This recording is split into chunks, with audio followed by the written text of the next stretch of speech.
30 एप्रिलच्या पहिले ज्या बहिणींना 2-3 महिन्यापासून हप्ताच आलेला नाही किंवा डिसेंबरपासून हप्ताच आलेला नाही त्यांनी 30 एप्रिलच्या पहिले KYC दुरुस्ती करून घ्यावी. ओके, कारण KYC दुरुस्ती करणं गरजेचं आहे. जरी तुम्ही KYC दुरुस्ती केली नाही तर तुमचा हप्ता बंद होऊ शकतो. ओके, हप्ता बंद होऊ शकतो, त्यामुळे KYC करणं गरजेचं आहे.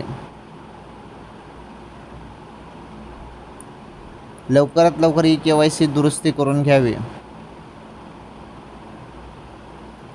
तरी सर्वात महत्त्वाची अपडेट लाडक्या बहिणींना द्यायची होती KYC संदर्भात. तर पटापट KYC दुरुस्ती करून घ्या. आणि राहिला विषय 21 हप्त्याचा.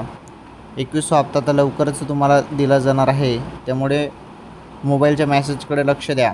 GR पण येणार आहे.